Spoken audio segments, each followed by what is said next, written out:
आपको लगता है कि पाकिस्तान में जो नवाज शरीफ है उसका कोई मजहब है? उसका मजहब सिर्फ पैसा है। आपको लगता है कि मोदी का भी कोई मजहब होगा? तो पाकिस्तान और इंडिया क्यों नहीं मिलकर एक ज्वाइंट स्ट्रेटेजी बनाएं टैरिफ वाले मसले पर?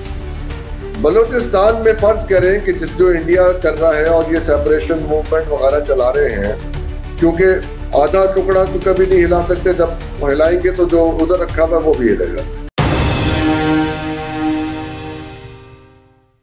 बिस्मिल्लाहिर्रहमानिर्रहीम, अस्सलाम वालेकुम। डॉक्टर मुनव्वर हुसैन आपके पेश खिदमत है। हर दिन बैनुल अक़वामी ताल्लुकात में कोई ना कोई ऐसा इवेंट रूनुमा हो रहा होता है जिससे लगता है कि दुनिया अब तब्दील हो जाएगी। और इनफैक्ट ये वो वाक़यात ही हैं जो ममालिक को करीब भी लेकर आते हैं और एक दूसरे से दूर भी ले जाते हैं। और उसकी बड़ी अच्छी मिसाल है 9/11।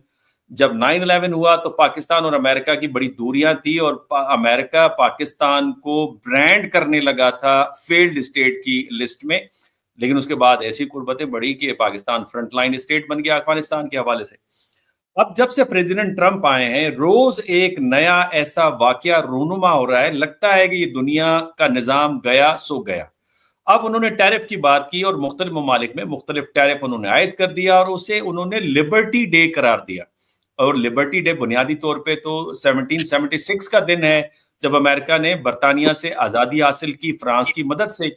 लेकिन आज भी उन्होंने लिबर्टी डे हासिल उसे गर्दाना। और जो लिस्ट उन्होंने जारी की मुख्तलिफ ममालिक के ऊपर वो आपके सामने है। मैं उसमें तो नहीं जाऊंगा, लेकिन उसकी तोजी जरूर दूंगा कि अमेरिका इस वक्त बजट में $2 ट्रिलियन का डेफिसिट फेस कर रहा है। और साथ में हम ये भी देख रहे हैं कि अगर उसकी तजारत चाइना के साथ देखें तो $294.4 बिलियन का खसारा है। यूरोपियन यूनियन के साथ $229.9 बिलियन का ट्रेड डेफिसिट अमेरिका बियर करता है। और इंडिया के साथ $46.4 बिलियन का ट्रेड डेफिसिट करता है। और पाकिस्तान के साथ तो बहुत ही मामूली सा है, $3 बिलियन का।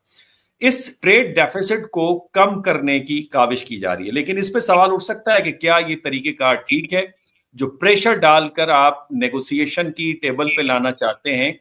इससे हो ये रहा है कि एक तो अमेरिका के इत्तेहादी उससे दूर हो रहे हैं और मुख्तलिफ ममालिक के दरमियान में जो इख्तलाफात थे, जो ब्लॉक्स थे, वो आपस में जोड़े हैं। जैसे मिसाल के तौर पे चाइना, जापान, साउथ कोरिया ने मुआहदा किया है कि दुनिया में नया मालियाती निज़ाम भी लेकर आएंगे तजारती, और साथ साथ अपने रीजन के अंदर एक तवाज़ुन पैदा करेंगे तजारत के अंदर।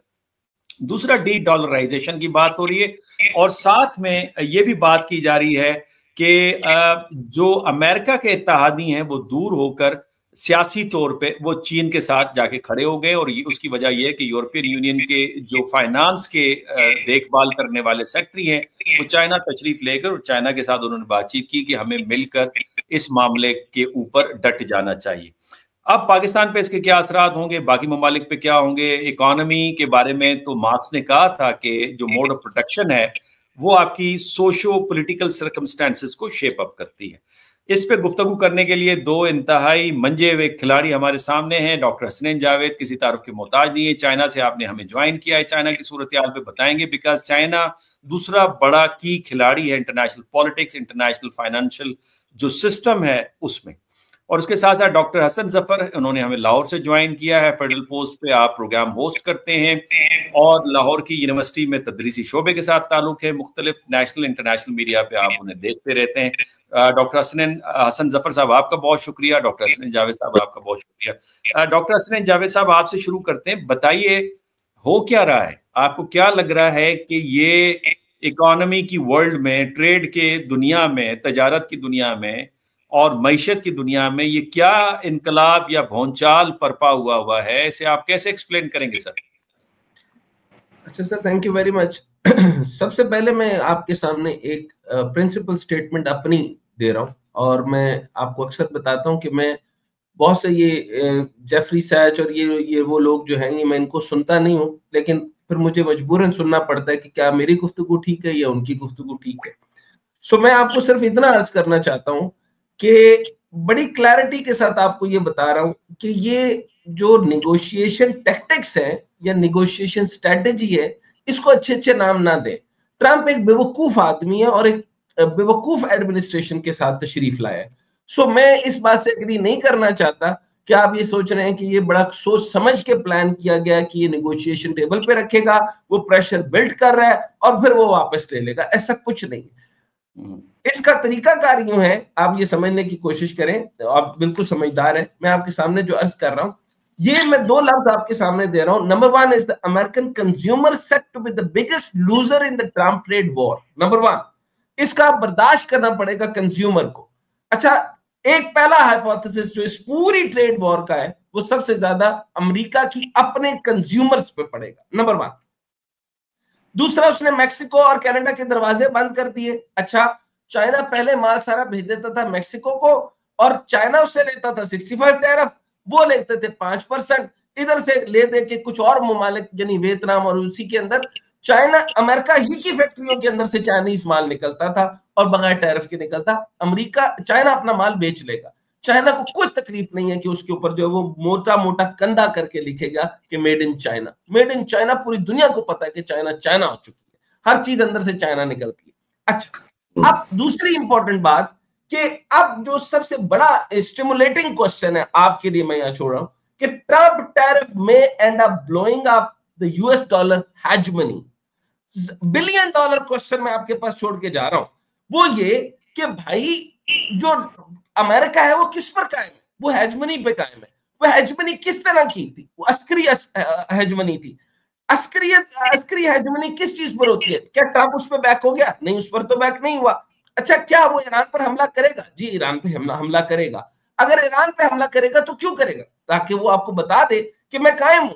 अच्छा, क्या ब्रिक्स बनेगा? नहीं बनेगा, क्योंकि यूएस यानी यूनाइटेड अरब अमीरात साथ नहीं है, सऊदी अरब जितनी मैं उसको कोई जुमला गलत वाला नहीं कहना चाहता, मोस्ट हिपोक्रेटिक इस्लामी बरादर ममालिक में से सऊदिया, यूएई और इजिप्ट, ये जितने, यानी आप बिच्छू समझ लें इनको, मैं इनको बिच्छू कहता हूं, ये बिच्छू है। अच्छा, इसके अंदर तीसरा पार्टनर जो है इंडिया जो है वो रूस का भी है, चाइना का भी है और अमेरिका भी है, और एट द एंड जो है वो बनिया है, वो किसी का भी नहीं है। ठीक हो गया। सो इंडिया देखेगा तेल और तेल की धार, जहां जहां का फायदा होगा और राम राम करते वो निकल जाएगा। सो इंडिया को तो आप छोड़ देना, India is a complete bullshit, उनको तो हम छोड़ देते हैं। Where Pakistan stands on a vital तरीन टाइम पर है। पाकिस्तान के पास अगर सिर्फ 7 लोग, यानी पोलिट ब्यूरो के तर्ज के ऊपर 7 लोग शानदार किस्म के डिसीजन मेकर्स आ जाएं, आपका ट्रेड अमेरिका के साथ, आपका ट्रेड मैक्सिको के साथ, आपका ट्रेड कनाडा के साथ, आपका ट्रेड मिडिल ईस्ट के अंदर, इन सबको सरपास कर जाएगा। और किस तरह की मैन्युफैक्चरिंग, किस तरह का तरीकाकार, और अगर कुछ बनाए बगैर किधर की प्रोडक्ट किसकी तरफ राउट करनी है, यकीन करें आपका जो है ना, आपकी बिजनेस कहां से कहां चली जाएगी। मैं आपके सामने बहुत चंद इंपॉर्टेंट पॉइंट्स रखता हूं। एक तो मैंने आपको यह बताया कि हेजमनी जो है वो सबसे पहले डॉलर की है। डॉलर को स्टेबलाइज ताकत किस पे रहेगी? अच्छा, पहली बात, ये ट्रेड टैरिफ से बिल्कुल सप्रेशन आएगी डॉलर के लिए, पहली वेरिएबल।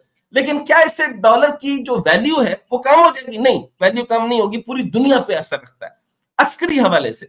अच्छा, अस्करी हवाले से दूसरी हेजमनी, मैंने कहा कि अगर अमेरिका ईरान पर हमला अगर करता है तो क्या चीन और रूस फिजिकल अपने बहरी जहाज वगैरह भेज देंगे? बिल्कुल नहीं भेजेंगे, और भेजना भी नहीं चाहिए ये, और ना उनकी ये स्ट्रेटेजी है, ना वो ये कर पाएंगे, और ना। अच्छा, तीसरी सवाल, क्या ब्लॉक पॉलिटिक्स होने लगी है? नहीं जी, अभी तक एलीट क्लब है। इसके 5 से 10 साल बाद बताऊंगा कि कब ब्लॉक पॉलिटिक्स शुरू होगी। अभी ब्लॉक पॉलिटिक्स नहीं है, और मेरी मुताबिक ये मल्टीपोलर वर्ड भी नहीं है। अब हमको बहुत बड़ी गलतफहमी है कि अभी मल्टीपोलर वर्ड है। अभी यूनिपोलर वर्ड के मुख्तलिफ तरीकाकार बढ़ गए हैं, और वो क्या हो गया कि वो अमीर लोग जो ओलिगार्क्स हैं, उन्होंने एक बहुत बड़ा क्लब बनाया है। अब उसने कहा है कि अपने मफादात के लिए काम करो, इनको छोड़ दे। मल्टीपोलर वर्ड हुक्मरान और स्टेटमेंट्स बनाते हैं, स्टेट्समैन अभी नहीं है। सो मैं यानी सवाए सिर्फ प्रेसिडेंट शी को छोड़कर इनमें से स्टेट्समैन अभी तक कोई नहीं। अच्छा, ओलिगार्क्स की जो डॉक्टर साहब, ओलिगार्क्स की जो आप बात कर रहे हैं, ये ओलिगार्क्स सिर्फ अमेरिका से ताल्लुक रखते हैं या पूरी दुनिया से ताल्लुक रखते हैं? अमेरिका के अंदर ओलिगार्क्स है ही नहीं। आप सिर्फ ओलिगार्क्स के अंदर रशियन ओलिगार्क्स है। चाइना पूरा तकरीबन अमेरिका तो खरीद चुका है, और सारा का सारा ऑस्ट्रेलिया खरीद चुका है। हर तीसरा घर, 3 घर जो है ना वो चाइनीज के होंगे, चौथा किसी गोरे का निकला है तो निकला है, खुदा ना खास्ता, अव्वल नहीं निकलता। सो सारा आपको निकलेगा, यूके में बैठा हुआ है सारा रशियन ओलिगार्क, अमेरिका में बैठा हुआ है सारा का सारा चाइनीज ओलिगार्क्स। सो सारी के पांचों घी में, सर कढ़ाई में चाइना का क्या जाता है, प्रोडक्ट सिर्फ मैन्युफैक्चरिंग बेस वो नहीं बना सकता। इंपॉर्टेंट बात करता हूं, अच्छा आप सिर्फ 2 लाइनों के लिए, आप देखिए ऑटोमोटिव के ऊपर उसने स्ट्रेट 25% टैरिफ लगा दिया। इसका मतलब है उसने ऑटोमोटिव इंडस्ट्री को खुद बर्बाद कर दिया। फिर उसने कहा मैं मजदूर इकट्ठे करता फिर रहा हूं। अच्छा आपकी इतला के लिए, चाइना के अंदर जो आना है वो इस वक्त जो है वो एम्प्लॉयज का यानी अनएम्प्लॉयमेंट बहुत ज्यादा बढ़ेगी। वजह यह कि इनकी सारी फैक्ट्रीज कमाल का माल बना रही है, इतना माल बना रही है, यानी इतनी डिमांड नहीं है जितनी ओवर सप्लाई है, ओवर सप्लाई है। आपको यह भी बता दूं कि जो टेस्ला का शेयर सरपास कर गई है BYD अमेरिका के अंदर, ब्रिटेन के अंदर या किसी और ममालिक में। BYD जो अमेरिका चाइनीज है, और चाइना के पास BYD से भी ऊपर की चीजें हैं। और मजे की बात है 550 वेरिएंट्स हैं इलेक्ट्रिक कार्स के, और तादाद आप भूल जाएं, हवावे के साथ आपकी वॉच के साथ अटैच हुई हुई कार वही मान की नहीं है। खैर उस डिटेल में नहीं जाता। अब अगर आप डॉक्टर साहब इजाजत दें तो डॉक्टर हसन को भी साथ ले लें। आखिरी सर अर्ज कर देता हूं, इसका पाकिस्तान जो डी-डॉलराइजेशन पे मैंने आपको कहा था, तब इफेक्ट आएगा जब आपके कोई और मुल्क जो है इस तरह दहशतगर्द हो। तो क्या ट्रंप अपनी दहशतगर्दी से बाज आएगा? क्या ईरान पे हमला वो नहीं करेगा? क्या इजराइल का वो साथ नहीं देगा? क्या वो फिजिकल हमले करने से बाज आएगा? नहीं, ऐसा कहीं नहीं हो रहा। वो मुकम्मल वही काम कर रहा है जो वो करते हैं, और वो होता रहेगा चुनाचे। अगर जब तक ये होते रहेंगे तो वो वेरिएबल पूरे नहीं होते। मुझे डी-डॉलराइजेशन फिलहाल फौरी तौर पे नजर नहीं आ रही, तो यूएस डॉलर तो वहीं का वहीं रहा। सो ये ट्रेड एंड टैरिफ के बाद प्रेशर बाकी मुल्कों पे, अब उन्होंने सोचना है कि इनवर्ड इकोनॉमी में वो क्या करना है। अच्छा डॉक्टर साहब, वैसे तो व्हाइट हाउस से ये खबर निकल के आ रही है, कल की खबर बता रहा हूं, और वो ये कि बड़ा सीरियसली व्हाइट हाउस के अंदर ये डिबेट चल रही है, बल्कि इस ऑप्शन पे सीरियसली गौर किया जा रहा है कि इनडायरेक्ट तरीके से ईरान के साथ नेगोशिएट करें, बिकॉज प्रेसिडेंट ट्रंप नहीं चाहता कि इन हालात में जब अमेरिकन इकोनॉमी डेफिसिट का शिकार है, डेट बहुत ज्यादा है, उसमें वो एक और जंग अपने मुंह पे ले लें। और वैसे भी जो एयर डिफेंस सिस्टम है ईरान का वो आजमाया हुआ है। डॉक्टर हसन जफर आपकी तरफ आ जाते हैं। ये जो गुफ्तगू फरमाई डॉक्टर हसन जावेद साहब ने, उन्होंने एक नया पैराडाइम दे दिया, एक नई एक्सप्लेनेशन दे दी ओलिगार्की की, कि वो इस वक्त छाए में दुनिया के अंदर। इनफैक्ट दुनिया में ये आर्गुमेंट था सोवियत यूनियन के टूटने के बाद कि अब इंटरनेशनल कॉर्पोरेशंस जो हैं वो दुनिया को चला रही हैं। न्यू लिबरल जो आइडिया था, इंटरनेशनल कॉर्पोरेशंस चला रही। लेकिन डॉक्टर हसन जफर साहब कहते हैं कि नहीं, ओलिगार्की जो है वो इस वक्त चला रही है, कॉर्पोरेशंस भी नहीं चला रहे। अब सवाल ये पैदा होता है कि प्रेसिडेंट ट्रंप ने वही 1930 वाला एक मॉडल उठा के अप्लाई कर दिया है कि प्रोटेक्शनिज्म की पॉलिसी को आगे लेके चले, जिसको न्यू मर्केंटाइलिज्म भी हम कह रहे हैं। उस प्रोटेक्शनिज्म का नुकसान ये है कि 1930 में दुनिया इस तरह कनेक्टेड नहीं थी जिस तरह आज कनेक्टेड है।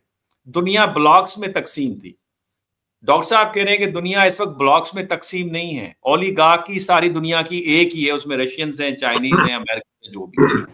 आप क्या समझते हैं कि क्या हो रहा है? इसे हम कैसे एक्सप्लेन करें इस मजहब? मैं तो डॉक्टर साहब की गुफ्तगू सुन के उसमें से कोई जहत समझने की कोशिश करता हूँ। इससे तो बिल्कुल कोई मेरे पास कोई दूसरी सोच नहीं है कि ये ओलिगार्क्स का ही सारा किस्सा चल रहा है।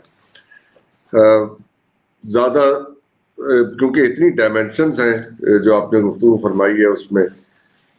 ओलिगार्क्स का किस्सा क्या है? कल्मिनेशन पॉइंट है कैपिटलिज्म का, कि पैसा इकट्ठा करके, it is game of money, ideologies वगैरह सारी साइड पे।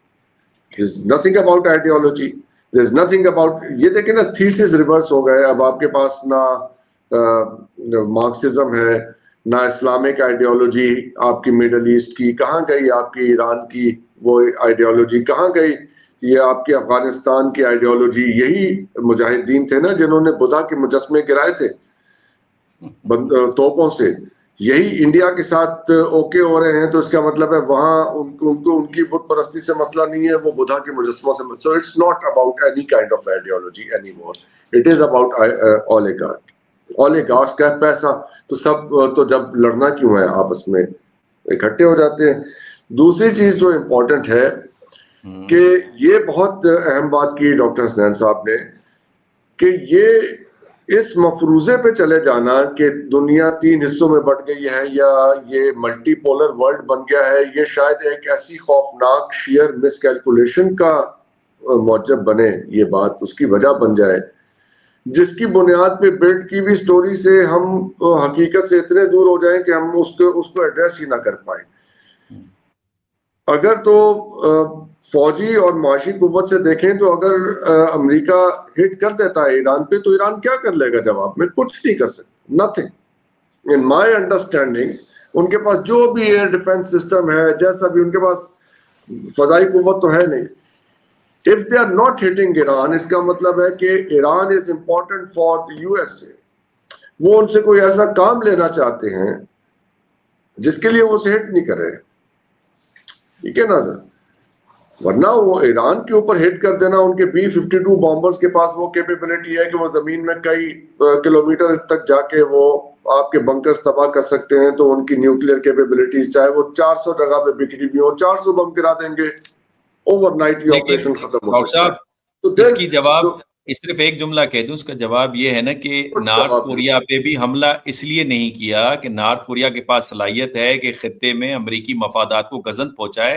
तो लिहाजा मिडल ईस्ट में जितनी अमेरिकन बेसिस हैं, तकरीबन 6 अमेरिकन बेसिस हैं, 6 बेसिस को उड़ाने की सलाहियत ईरान रखता है। उसकी मिसाइल टेक्नोलॉजी में ये कैपेसिटी है। जी, आई डोंट थिंक रियली, मैं इसको ओवर एस्टिमेट करके बात को कहीं, मैं अपने दिमाग को कहीं और ले जाऊंगा। मेरा नहीं ख्याल कि ईरान के पास कोई कैपेबिलिटी ऐसी है जिससे वो उनके फौजी अड्डे उड़ा दे, या वो जो 300 मील पे वो जो बहर हिंद के अंदर वो जो उनका जजीरा है जहाँ पे उनका अड्डा है। No, I don't think so. इसका मतलब है कि Americans are not doing it for their own reasons. उनके कोई ईरान के साथ ऐसे मामलात हैं, ईरान को डिसमेंटल कर दें तो सऊदी अरब को कैसे कंट्रोल करें। ये जो बैलेंसिंग पावर्स हैं, पाकिस्तान को तबाह कर दें तो इंडिया को कंट्रोल कैसे करें, ये यहाँ पे चौधरी बन जाएंगे। So Pakistan must remain maybe in a weak position, Iran must remain maybe in a weak position. तबाह करना उनके लिए कोई बहुत चैलेंजिंग काम नहीं है, और कोई भी अपने पैरी बेड़े लेके नहीं आएगा ईरान के लिए, ना पाकिस्तान के लिए। ऐसी किसी गलत फहमी में रहने का कोई फायदा नहीं है। It will be a share miscalculation. अगर तो इस बात को समझ लिया जाए जो डॉक्टर साहब ने भी फरमाई है कि ये मल्टीपोलर वर्ल्ड नहीं हुआ है अभी, ऐसा कोई और 10 साल तक होता तो नजर नहीं आता कि डी-डॉलराइजेशन हो जाएगी, ब्रिक्स आ जाएगा। ब्रिक्स कैसे आ जाएगा? वहाँ ऑस्ट्रेलिया बैठा हुआ है एंटायरली डिपेंडेंट। बरतानिया का हाल ये है कि वो अपनी मर्जी से वो क्या ये इनका टेलीकम्युनिकेशन सिस्टम नहीं खरीद सकते अमेरिका की, अगर अमेरिका उन्हें मना कर दे। यूरोप का हाल क्या है? यूरोप ने क्या किया है? उनके पास कोई सलाहियत नहीं है, किसी किस्म की फौजी सलाहियत। बुरा मनाने से तो कोई पाबंदी नहीं है, जितना मर्जी बुरा मना ले। व्हाट विल एक्चुअली, आपने लैंग्वेज सुनी है उनकी अमेरिकन्स की, what they were saying about the Europeans, they don't care. अगर ये वजह है तो कोई उसकी वजह है ना पीछे। अब देखिए, एक प्रॉब्लम यहाँ पे, देयर इज वन थिंग, जो कल की जो स्पीच थी जो उन्होंने कहा, मिशिगन के कहा कि वो जो फैक्ट्री वर्कर्स या ऑटोमोबाइल वर्कर्स जो बुलाए हुए थे 20 वर्कर्स अपनी फैक्ट्री में, वो एक जरा स्ट्रेंज बात थी, इसलिए कि चाइना में तो सारा ऑटोमेशन पे चला गया मामला, फैक्ट्रियां तो खाली हो गई वहां। फैक्ट्रियों में तो ये कौन से, ये मतलब ये कोई 1960s की फैक्ट्रीज लगाएंगे? बाद में ऐड कर दूं, कुछ अरसे के अंदर आपको एक और प्रेडिक्शन में दे दूं। 28 ममालिक यूरोप के जो है ना, और उनमें से चलो 20, उनमें से 8 नहीं गए थे इसके अंदर, यूरो के अंदर, यूरोजोन में, यानी यूरोपियन करेंसी नहीं यूज करते थे। पाकिस्तान, इंडिया, बांग्लादेश में रिसेप्शनिस्ट की ये जो यूरोप की लड़कियां हैं ना, यहाँ पे जॉब करेंगी और हम उनको सिर्फ 25,000 दिया करेंगे। चलो अच्छा, मैं 2-3 चूंकि ये बातें बहुत सारे डायमेंशंस आ रहे हैं, काउंटर आर्ग्यूमेंट रखना चाहता हूं। मैं ये जो जुमला मैंने बताया, इससे मैं आपको सिर्फ एक पिक्चर दिखा रहा हूँ। यूरोप की मईशत इतनी बुरी तरीके से मेल्ट डाउन होगी, बुरा। ये जो वॉर का पहला स्टेप है, आपको यूरोप बर्बाद होता नजर आए। ठीक है। आप पहली बात तो ये कि ओलिगार्की, आपने ओलिगार्की की बात की और आपने कहा कोई भी नजरिया नहीं है। मेरा ख्याल है मार्क्सिज्म की थ्योरी यहाँ पे फिट इन नजर आती है, बिकॉज मार्क्सिज्म ने कहा था कि कैपिटलिज्म के अंदर शीर एक्सप्लॉइटेटिव सिस्टम है और ये शीर एक्सप्लॉइटेशन ही सेल्फ डिस्ट्रक्टिव सिस्टम इसे बनाएगा और उसके खिलाफ एक बगावत नजर आएगी। दूसरा ये कि इसकी कोई एक्सप्लेनेशन नहीं है, बाकी सारी स्टोरीज हैं जिस तरह डॉक्टर हसन जफर ने फरमाया। यही मौक़िफ़ पोस्ट मॉडर्निज्म का है कि हमारे सामने सच और झूठ नहीं है, सिर्फ नैरेटिव्स हैं और जिसका नैरेटिव भारी है वही सच नजर आता है, तो लिहाजा वो पैराडाइम भी फिट इन होते हुए नजर आ रहा है। तीसरा, मल्टीपोलर वर्ल्ड नहीं है।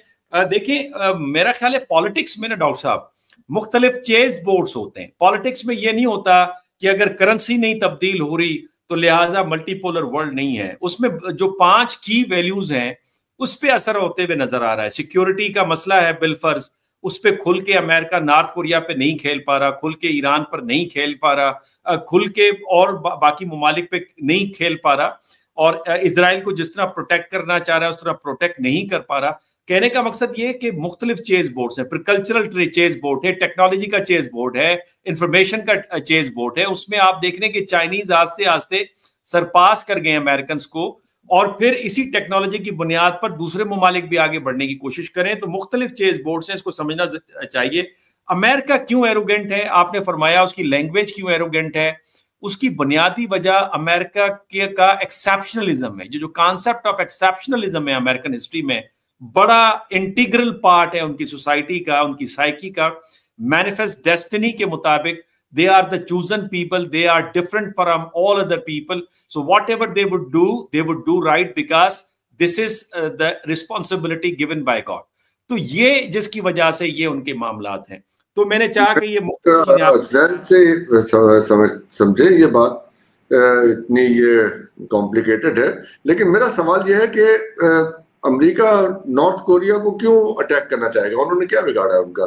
नॉर्थ कोरिया ने, देखें डॉक्टर साहब, जब प्रेसिडेंट क्लिंटन ने फेयरवेल स्पीच दी थी ना, उस फेयरवेल स्पीच के अंदर उन्होंने कहा था कि we being a president of America can not tolerate disobedience of the Saddam Hussein of the world. America, अगर आप ये कहते हैं यूनिपोलर वर्ल्ड है, यूनिपोलर वर्ल्ड है, पाकिस्तान इंडिया को बैलेंस करता है, ईरान सऊदी अरब को बैलेंस करता है, नॉर्थ कोरिया साउथ कोरिया को बैलेंस करता है, हर आदमी अपनी जगह पे है।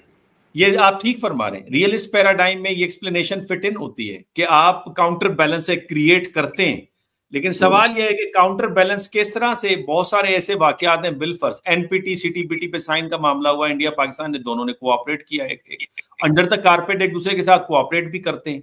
ईरान अमेरिका की आपने बात की, मैं आपसे एग्री करता हूं कि जहां पे ओपन कॉन्फ्लिक्ट है वहां अंडर द कारपेट एक दूसरे के साथ कोऑपरेट करते हैं।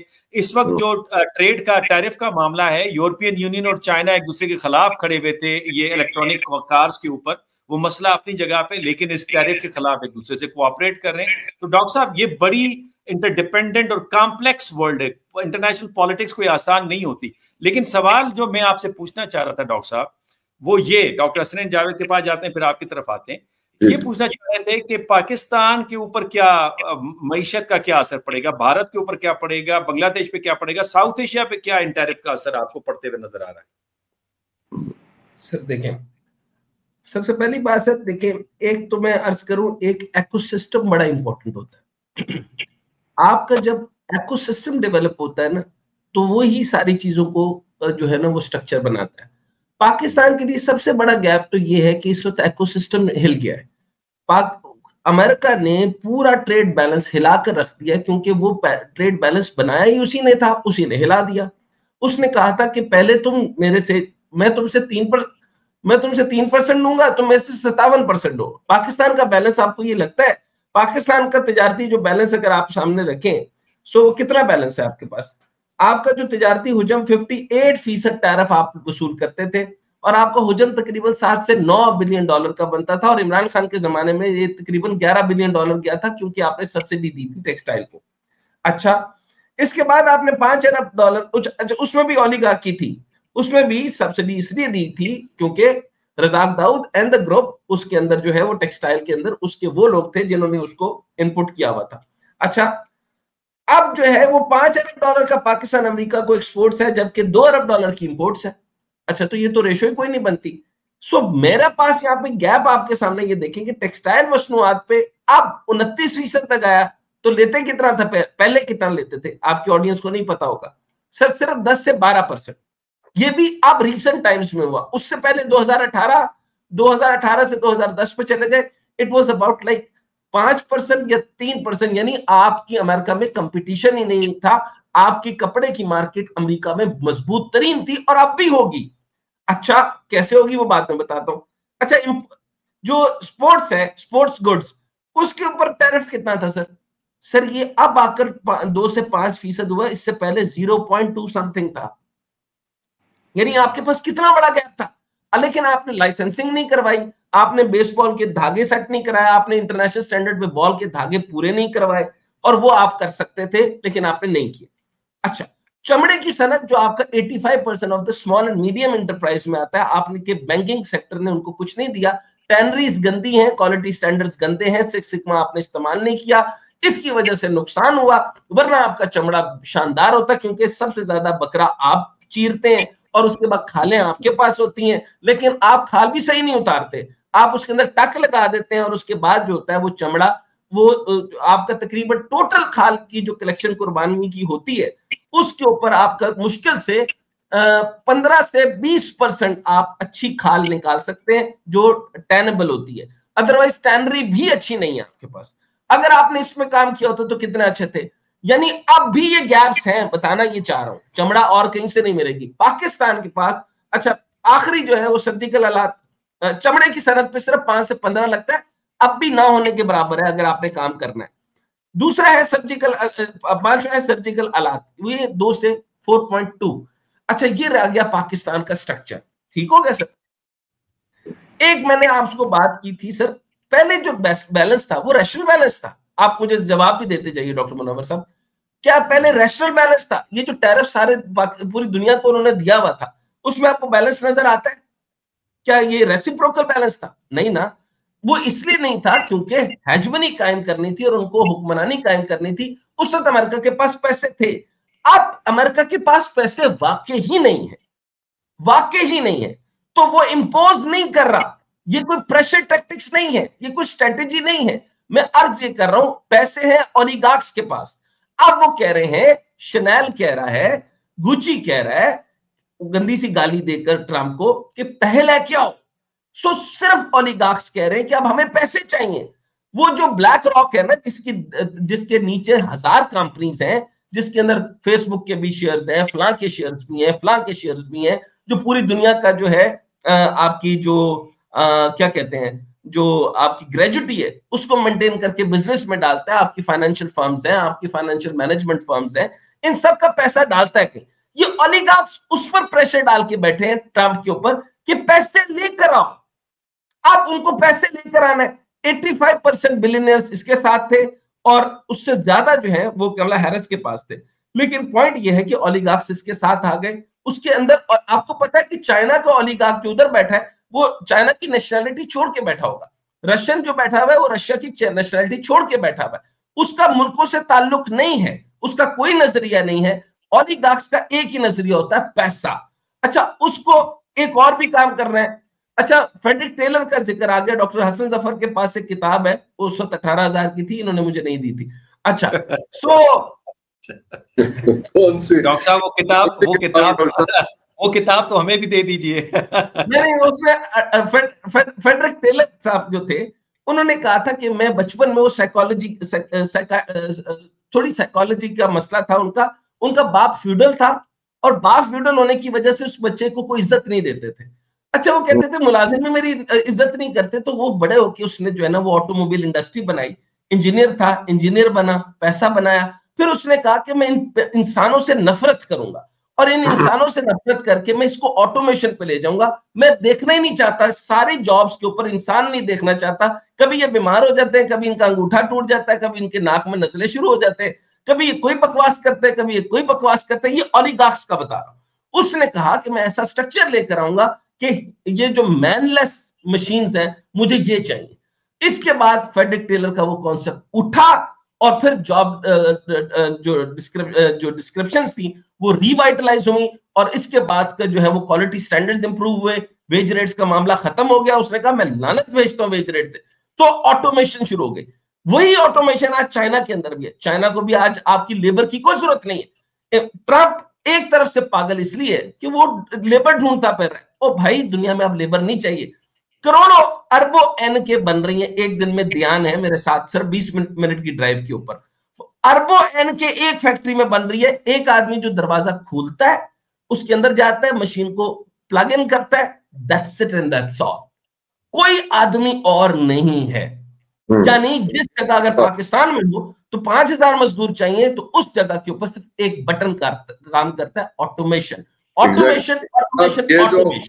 ये जो 20 फैक्ट्री वर्कर्स बुला के खड़े किए हुए थे कि हम तुम्हें नौकरियां देंगे, तो यही सवाल है कि ये 1950 का प्लांट लगाने वाले हैं अमेरिका में। भाई अगर आप मॉडर्न प्लांट लगाएंगे तो उनको तो नौकरी नहीं मिल रही उसमें। पाकिस्तान का भी एक जवाब सुन ले। पाकिस्तान में सिर्फ 2 ही लोग प्रोड्यूस हो रहे हैं, दबाव पे फौजी प्रोड्यूस हो रहे हैं। 11 लाख से मेरी तरफ से 20 लाख कर ले हमारे, और सिक्योरिटी कंपनी खोल ले प्लीज। और इसके जो है ना वो ऑनिक्स कंपनी वालों को जो सिक्योरिटी देनी है वो क्योंकि हमारे जवानों को दे दें, ताकि वो कम से कम मुल्क की हिफाजत तो नहीं कर सकते, मेरे घर की हिफाजत तो कर ले ना, कम से कम कुछ तो करें ना। दूसरी इंपॉर्टेंट बात, हम मौलवी प्रोड्यूस कर रहे हैं। इतना मौलवी आपने देखे, आपके पास क्या आप क्या प्रोडक्ट बना रहे हैं? आप मुफ्ती तारिक मसूद बना रहे हैं, इंजीनियर बना रहे हैं, मसलक का बेड़ा गर्क कर दिया। आका करीम सल्लल्लाहु अलैहि वसल्लम की बारगाह के अंदर, आका करीम सल्लल्लाहु अलैहि वसल्लम के घर के अंदर की बातें डिस्कस करते। ये आपकी खबासत पे मबनी इस्लाम रह गया। ये इस्लाम तो हमारा इस्लाम नहीं था। हुजूर और हुजूर की आल और हुजूर के असहाब का एहतराम इस्लाम है। आपको चौक के ऊपर डिस्कशन मिल गई है, सो आप मौलवी प्रोड्यूस कर रहे हैं। बच्चे पे बच्चा पैदा हो रहा है, आप बच्चे रोक नहीं सकते। मुफ्ती पे मुफ्ती पैदा हो रहा है सिर्फ, और उसका काम सिर्फ बच्चे पैदा करना है और शादियां करना है। चुनाचे आप इनको खिलाना किसने, ये इनका सब्जेक्ट नहीं है। और आपकी ह्यूमन रिसोर्स को मैं क्या करूं जो कि अनस्किल्ड है, मेरी तरफ से मोस्ट अनस्किल्ड लेबर पाकिस्तान की है। इनको किसने इंसान बनाना है? पाकिस्तान को स्टेट्समैन चाहिए जो इनसे बात करे, और पाकिस्तान में सबसे पहले मौलवियत का खात्मा करना पड़ेगा। जिसने मौलवी बनाया ना, उसने मुल्क को तबाह करना। इसलिए आप मौलवियत को हटा लें।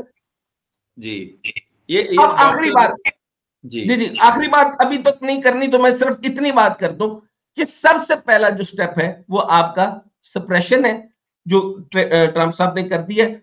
इसके बाद डी डॉलराइजेशन मैं नहीं देख रहा। तीसरी बात यह है कि सारे ममालिक मुनाफिक हैं, जो कि ब्रिक्स का बैंक अब तक नहीं बना। अगर ब्रिक्स का बैंक अब तक नहीं बना तो ये इलीट क्लब है, और जब इलीट क्लब है तो ये सब पैसा जमा होकर अमेरिका में जमा होगा। अच्छा, अमेरिका के अंदर हर लॉज बड़े आदमियों के लिए, टैक्सेशन जो तोड़ने वाले, हर तरह का जो यानी डॉक्यूमेंटेड लॉस से निकाल कर, जिस आदमी के पास सिर्फ 50 मिलियन डॉलर होंगे उसके लिए कानून खत्म कर दिया गया है और खत्म हो गया है। का नजरिया सर ओलिगार्क का एक ही नजरिया है। हमारे पास हमने भी अगर हमारे लिए कानून होना है तो हमें अमीर होने का फायदा, तो बिल्कुल दुरुस्त बात। डॉक्टर साहब, अच्छा, अमीर होने तो कानून के लिए नहीं है। ठीक है, $1 बिलियन क्लब से $1 बिलियन क्लब के लोग जो हैं वो ओवल ऑफिस में आराम से जा सकते हैं। उनको क्या जरूरत है नीचे जाके ब्यूरोक्रेसी की फाइलें साइन कर। अच्छा, ये दो तीन चीजें डॉक्टर हसन जफर, बड़े की प्रॉब्लम्स उठा लिए डॉक्टर हसन जावेद ने। अनस्किल्ड लेबर है, अगर ऑटोमेशन का दौर है तो अनस्किल्ड लेबर की हमें क्या करना है, लेबर तो वैसे ही काम में नहीं आएगा। दूसरा ये कि डी डॉलराइजेशन की बात की वो होते हुए नजर नहीं आ रहा, लेकिन 62 कंट्रीज, एक में डेटा देख रहा था, चाइना के साथ ट्रेड कर रहे हैं चाइना की करेंसी के अंदर, तो डी डॉलराइजेशन और किसे हम कहते हैं। तीसरा ये कि पाकिस्तान की जीडीपी का कोई 1.5% बनता है अमेरिका के साथ ट्रेड का, और पाकिस्तान की अगर 37 बिलियन डॉलर्स की आप एक्सपोर्ट लगाएं, जो कि इस वक्त हुकूमत दावा कर रही है, तो उसका ये टोटल 7-8% टोटल बनता है। और रेमिटेंसेस ही पाकिस्तान में इस वक्त 34 बिलियन डॉलर्स आ रहे हैं सालाना। तो अमेरिका का टैरिफ का पाकिस्तान पे क्या असर होना है? कोई टैरिफ का प्रॉब्लम नहीं है पाकिस्तान का। जिन चीजों की तरफ अभी आपने निशानदेही की, डॉक्टर साहब की बात के साथ लिंकअप कर रहे हैं, 46% दुनिया की जो टोटल वेल्थ है वो 1% लोगों के पास है। ये 2020 का डेटा है। अब 5 साल गुजर गए तो चले 50-20 राउंड फिगर कर लेते हैं। इंडिया में जो अपनी खुशी मना रहे हैं कि जी हमारी इकोनॉमी कितने ट्रिलियन की हो गई, 43% ऑफ इंडियन वेल्थ इज 1% लोगों के पास है। तो आम आदमी के हाथ में क्या है? बाकी 50% यानी 1% के पास तो आधी दौलत है, बाकी फिर आधी बांट लें, जितनी 1.5 अरब लोग बांट लें। ये ओलिगार्क्स का ही किस्सा है और यही कल्मिनेशन पॉइंट था इसका। जिस तब्दीली की डॉक्टर साहब आप बात कर रहे हैं ना कि जो मेजर ब्रेक थ्रू और ये एक वर्ल्ड पावर रह जाए या मल्टीपोलर वर्ल्ड हो जाए, इसको हम कहेंगे major shift in world structure. Major shift world structure पिछले 200 साल में 2 चीजों से आया है। You know history. एक लेट 19th सेंचुरी में इंडस्ट्रियल रेवोल्यूशन से आया था, मिड 20th सेंचुरी में वर्ल्ड वॉर 2 से आया था मेजर शिफ्ट, जिसके बाद दुनिया बिफोर एंड आफ्टर डिफरेंट थी। अब बताइए कि 2025 में ऐसा क्या हो गया जिससे हम कह सकते हैं कि ये major shift in world matters है, और उसके बाद अब before and after world was different. Before ये दिसंबर में और दुनिया थी और आज और दुनिया। What is the major? ये 91 के अंदर जो मेजर शिफ्ट आई बायपोलैरिटी से यूनिपोलैरिटी की तरफ चली गई, वो तो जंग नहीं हुई थी, वो तो Russia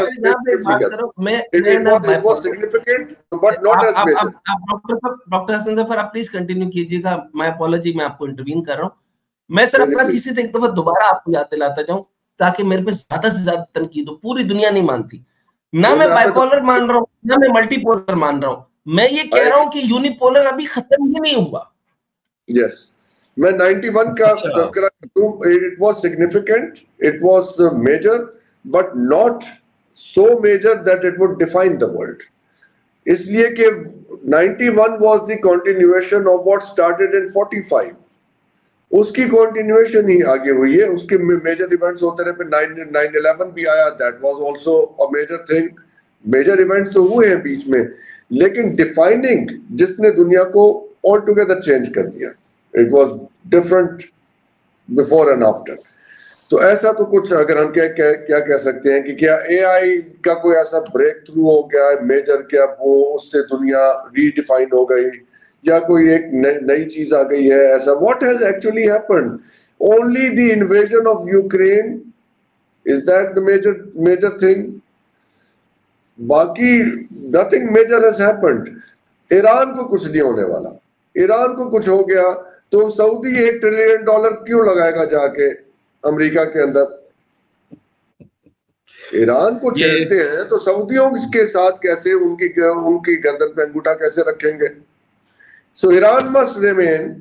So the Saudis keep pumping their money out into the USA economy. Agreed.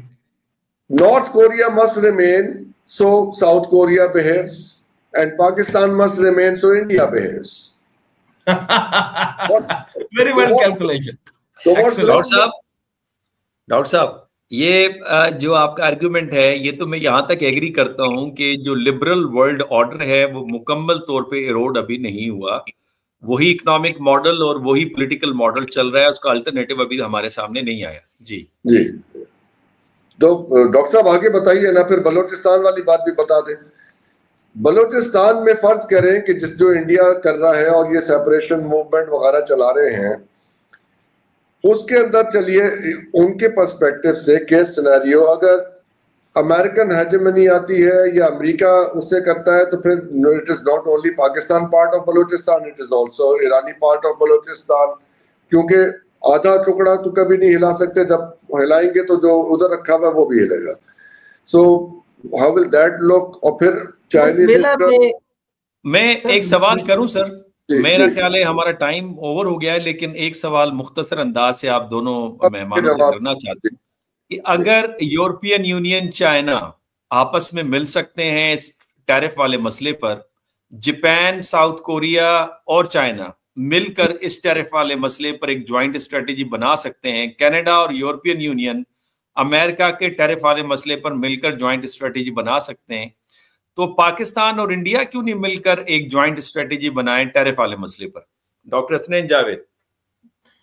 अच्छा, बाय द रैशनल माइंड होना चाहिए, बिल्कुल होना चाहिए, इसमें मैं 100% इसके साथ एग्री हूं। लेकिन अगर यहाँ पर stable government of the 5 years already हो चुकी होती इसके ऊपर बात की जा सकती है। मैं तो दुश्मन से भी बात करने का कायल हूँ, लेकिन बात हो सकती थी और होनी चाहिए, ताकि जो है वो जो आप कह रहे हैं, जिसको मैं करेंसी स्वैप कहता हूँ, उसको मैं डी डॉलराइजेशन नहीं कहता, उससे डॉलर की वैल्यू खत्म नहीं होगी। वो करेंसी स्वैप से अगर जब डॉलर की वैल्यू खत्म होगी तब मैं बात करूंगा। तो आपकी ये बात दुरुस्त है, लेकिन इंडिया के अंदर मुदवता है, मुदवता के साथ बात की जा सकती है, लेकिन कौन बात करेगा? पाकिस्तान में कोई हो भी तो सही। पहले एक चीज कहना चाहता हूँ डॉक्टर साहब, कि मैं ये मानता हूं, और मेरा इंडिया में बहुत लोगों के साथ डायलॉग भी रहता है, इंडिया और पाकिस्तान जिस भी कंडीशन में है, एक दूसरे की सालमियत एक दूसरे के साथ जुड़ी हुई है। I would not like to see a destabilised India, disintegrated India. कोई पाकिस्तान में अगर इस मंसूबे पे काम कर रहा है तो he should give up immediately. It's not a good idea. इसका पहले एक और बात असर होगा। जब मैं और इंडिया में अगर इस पर काम कर रहा है, they should give up this idea. It will, इसका आप पे बहुत बुरा असर होगा। सर ओलिगार्की जब मैं बात करता हूँ ना, एक और बात इंटरेस्टिंग बात करता हूँ। मैं सिर्फ एक जुमला कह दूं, हम तो नहीं डिसइंटीग्रेट करें इंडिया को, उनकी अपनी पॉलिसीज जो मणिपुर के अंदर है वो कर रही है ना। Okay, if that is the case, Dr. Saab, if I were in a position, I would come to rescue India. I would not अगर उनकी कोई पॉलिसीज या उनकी कोई सिचुएशन उनको डिसइंटीग्रेट कर रही है, खराब भी कर रही है, I'll put all my weight to protect it. नहीं वो तो आप ठीक है, लेकिन वो हमसे इतना दूर है मणिपुर, वो जाके चाइना को जाके लगता है सर, उसमें हमारा लेना देना ही नहीं है। इंडिया को पूरी सपोर्ट दूंगा कि इंडिया इंटीग्रेटेड स्ट्रॉन्ग खड़ा रहे। असूली तौर पे तो आपकी बात से मैं एग्री करता हूं, लेकिन ये हम कर नहीं सकते ना, वो हमारी रीच से बाहर है। डॉक्टर हसनैन जावेद साहब, आप आखिरी जुमला कहिए तो इख्तिताम करें। तो मैं इतनी बात ये करता हूं, पहले तो मैं थोड़ा सा ये बता दूं कि इस वक्त हमें बात फौरी नहीं करनी चाहिए। 5 से 10 साल का अरसा अपने जहन में रखें, ये एलीट क्लब अभी फ्लरिश होना है। और अच्छा, ये ओलिगार्क्स जो हैं वो हर दर्जे के ऊपर है। आपको लगता है कि पाकिस्तान में जो नवाज शरीफ है उसका कोई मजहब है? उसका मजहब सिर्फ पैसा है। आपको लगता है अडानीज और अंबानीज का कोई मजहब है? आपको लगता है कि मोदी का भी कोई मजहब होगा? वहां पर जितने भी हैं वो सिर्फ पैसे के हैं। अच्छा, जितना पैसा बनेगा वो बना सकते हैं। पाकिस्तान के पास इस वक्त ना उनको कुछ देने के लिए है नहीं तो यही हुकूमत होगी और यही अमन की आशा शुरू हो जाएगी। आप वो फिक्र ही ना करें, सिर्फ उनका कोई इंटरेस्ट इधर अभी फिलहाल नहीं है। पहले याद रखें, अपने आप को मजबूत करना है। आपके पास कोई प्रोडक्ट तो हो जो बेचनी हो, आपके पास कोई प्रोडक्ट है ही नहीं। मेरे पास सिर्फ एक प्रोडक्ट है, वो है जनरल आसिम मुनीर साहब का चेहरा अक़दस। तो पाकिस्तान ने जो किया अपना नुकसान खुद किया, किसी ने नहीं किया। बहुत शुक्रिया डॉक्टर हसनैन जावेद साहब, डॉक्टर हसन जफर साहब। बड़ी एक थॉट प्रोवोकिंग किस्म की गुफ्तगू हुई और इकोनॉमी के इर्द गिर्द ही घूमती रही कि ये जो इस वक्त इकोनॉमिक जो पैटर्न है या मॉडल है दुनिया में, जिसको वो ओलिगार्की कह रहे हैं, उसी के इर्द गिर्द आपकी मईशत भी, आपकी सियासत भी, आपकी समाजियात भी, ममालिक के दरमियान में ताल्लुकात भी घूम फिर रहे हैं। तो बेसिक वेरिएबल जो इंडिपेंडेंट वेरिएबल है वो ओलिगार्की है, ओलिगार्की एक इकोनॉमिक सिस्टम है। आप इससे एग्री करते नहीं एग्री करते, आप अपने कमेंट्स में जरूर हमें बताइएगा। हम तीनों मेहमानों को और इस मेजबान नाचीज को इजाजत दीजिए। अल्लाह हाफिज।